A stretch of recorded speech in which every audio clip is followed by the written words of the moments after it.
Hi, welcome to another edition of Stranger Things Thoughts. Not easy to say. Well, we're talking about Stranger Things, this series, the phenomenon that's there. At the time we're recording this, there's been a new season that has been dropped, and there's more episodes coming, or a new season coming, which is kind of cool and exciting. I mean, it's hard because when you do a series like that, you're taking a group of kids that have been aging, and they're aging faster than you can produce the series. And so now you've got a bunch of adult kids that are acting like they're in high school now. And that always is tough to do because when you got a time period piece. And so the Duffer Brothers, as producers and creators and directors, have a world of stuff they've got to navigate. And then, of course, they've had a growing fan base where you've expanded a fan base now where you just aren't a no one knows who you are TV show and people are just catching on. Now the whole world is expecting, and the expectations are high, and the kids are now adult actors in other things, and they've got careers and stuff like that. And so one of the things that Stranger Things has had to struggle through but has figured out how to do that becomes something for us to think about is Stranger Things has had the ability to tap into emotion. And they've chosen as the vehicle to tap into emotion and connect you and hook you, nostalgia. I mean, it's a show that's set very much in the 80s. And so anyone who has grown up through that era, who has been a child of the 80s, there's been something very special about watching it. They do it with the music. The soundtrack of Stranger Things is very much 80s kind of music. Even some of the songs that they have re-released as part of the series have gone on to become hits and big sellers again and made a lot of money for the artists that recorded them. The look, the clothes, tapping back into 80s, the hairstyles, very 80s. The dress, the socks, some of the phrasing that's used, again, very much in the 80s. And they've done a good job of creating this world where for someone who identified, who lived through, who was in touch with life in the 80s, they see this and they connect to it. And that emotional connection is there long before you step into the story.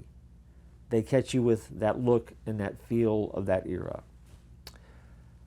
I think that's important in good storytelling because all of us in some ways have some emotional ties to our past and the places that we've been to. Case in point, you ever been on vacation and tried to revisit somewhere that you visited as a child and tried to recapture those moments that are there?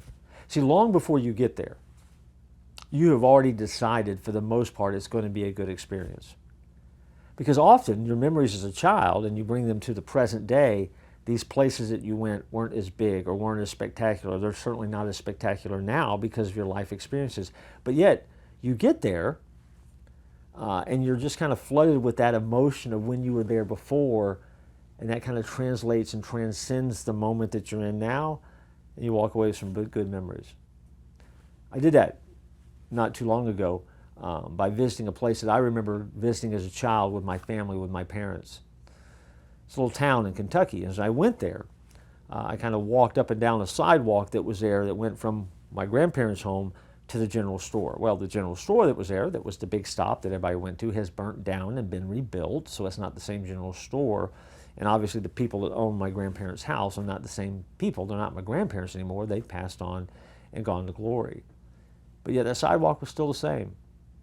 I could swear to you, won't, but I could swear to you that some of the cracks in that sidewalk are still the same.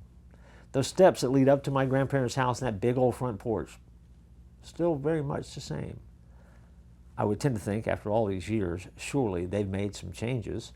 One of the things that I did notice is they have indoor plumbing now. Big improvement from back in the day when I was visiting there. But yet, just being able to take that walk flooded me with all of these memories of the places that I had been in the past and the life that I've lived, and really made what was a walk through a small town in Kentucky that pretty much is a ghost town these days and pretty much shut down and all the businesses have left, but made it a good place to be. See, Stranger Things invites you in because they've set up enough of a nostalgic view of the world to make you feel good about being there. You do the same thing for people in life. You help set the mood, the tone for the world that they experience with you. Be mindful of that. Invite them in. Don't be afraid to tap into that emotional side and connect with them. Because when you do, you help create memories. And those kind of memories do last a lifetime. It matters. And that's why one of the reasons that Stranger Things has been so successful when other shows maybe have not.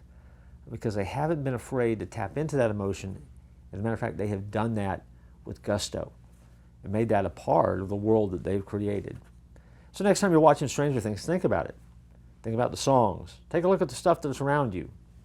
See that's there when you're watching on the screen. Notice those looks and go, gosh, I remember that. Yeah, it makes the story a lot more fun. That's my thought for today. Tap into that emotion. It doesn't hurt from time to time. Look forward to joining you for more thoughts about Stranger Things.